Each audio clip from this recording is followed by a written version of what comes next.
Welcome everyone to this online anti-US rally that's been called to follow up from today's KFA UK picket of the US Embassy, which was called to protest against the hostile policies of the USA towards the DPRK, including sanctions and military exercises. It was our first picket of the US Embassy for some time. We'd originally planned a picket for the 25th of June, but could not go ahead because of a rail strike. The 25th of June, of course, is the 72nd anniversary of the provocation of the Korean War by the US and its South Korean puppets. The US, the ringleaders of world imperialism and international reactionaries, provoked a war in Korea on the 25th of June 1950 by instigating their South Korean puppets to attack the young Democratic People's Republic of Korea. The US imperialists were hungry for profits and conquest. The US imperialists fought an unjust, aggressive war against the Korean people. The US imperialists launched a war of conquest, a war to destroy the Juche-based People's Democratic System in the DPRK, as well as to destroy socialism in Asia and the world. Over 1.2 million civilians were killed in the DPRK by the US imperialists, including 35,383 people murdered by the US at Sinchon-ri and 1,550 at Susan-ri. Just to give a few examples, biological and chemical weapons were used. The hostile policies of the US against the DPRK have steadily increased over the decades since the Korean War, with the US imposing massive sanctions against the DPRK year after year.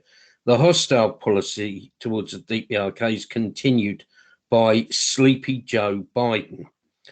Early in 2022, the Biden administration imposed fresh sanctions on the DPRK. Recently, the Wicked Witch Pelosi visited South Korea and even poked her face into the demilitarized zone, the buffer zone between the DPRK and the US occupied South Korea.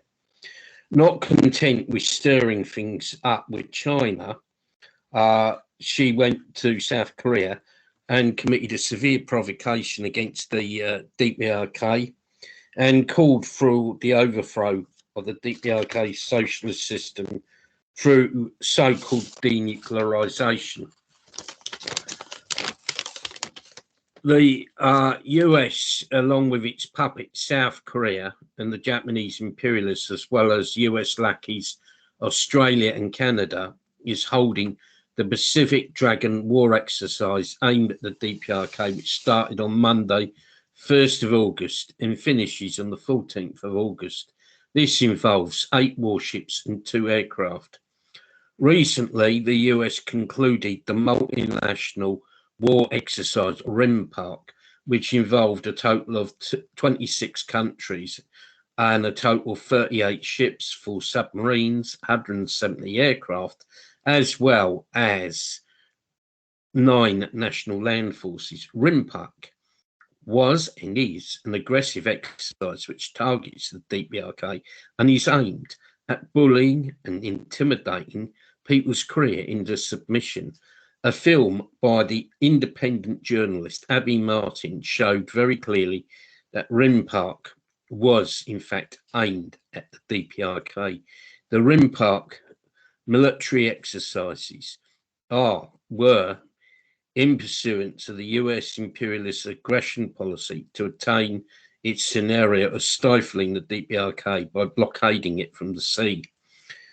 The exercises were part of a premeditated plan by the US, not only to stifle Juche socialism by force, but to dominate and control the whole Asia-Pacific region.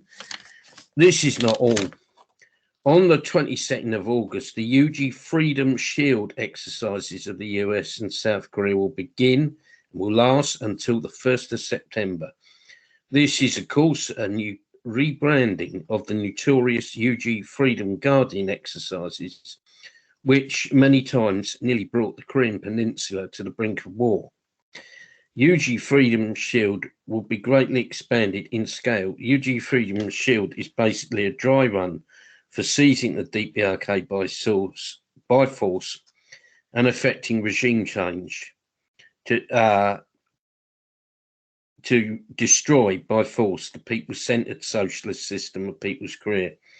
It aims at achieving, by military means, what the US imperialists and their South Korean puppet dogs have failed to do through propaganda and psychological war.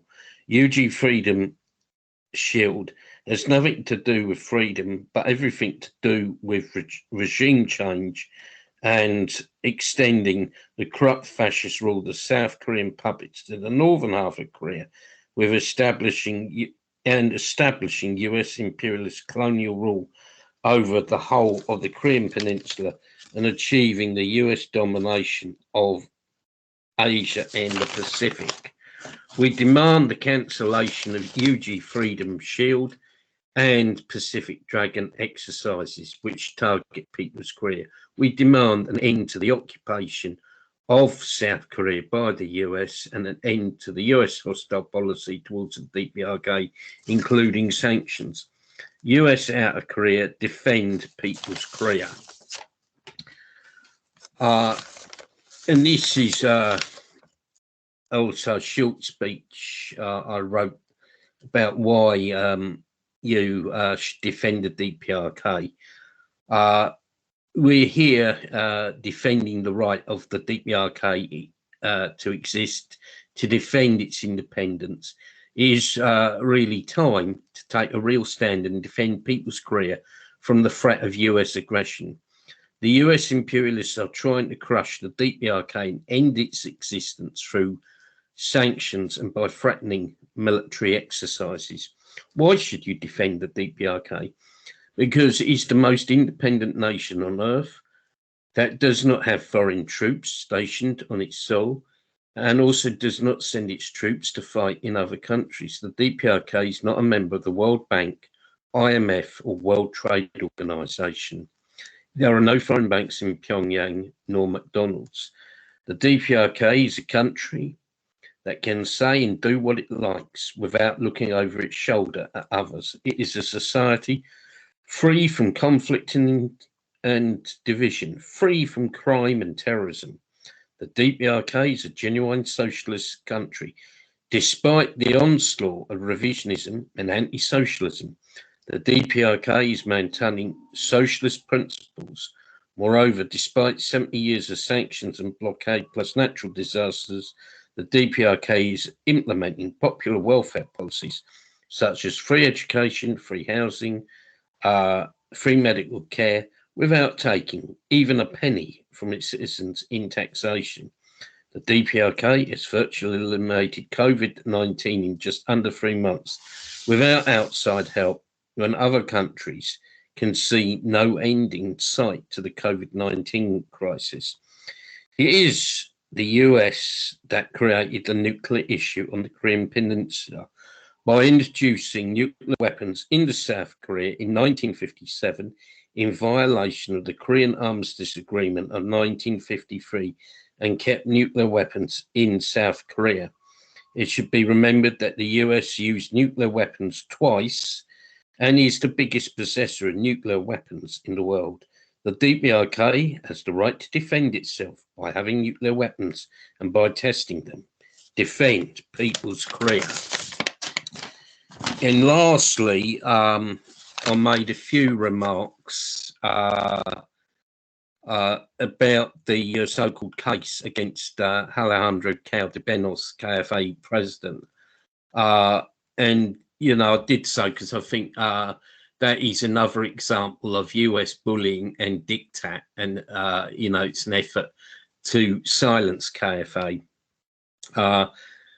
And a few months ago, the fascist FBI of the US issued an arrest warrant for Comrade Alejandro Caldebenos and also British citizen Christopher Ems on the spurious grounds Alejandro had broke US sanctions against the DPRK by organising a cryptocurrency conference in the DPRK. This is total nonsense because US laws do not apply outside the US, and a Spanish citizen, or indeed a British citizen, or citizen from any other country, Russia, China, Thailand, or whichever country, cannot be held liable, for breaking US laws. The FBI arrest warrant is just another attempt by the US imperialists to silence and shut down solidarity with people's Korea. It also shows the true nature of the US, which, is trying to impose its will on the rest of the world by trying to make US laws actually apply outside the country. So we stand with Comrade Alejandro Caldebenos, KFA president, and thank everyone for listening. I'll just shut the recording off there and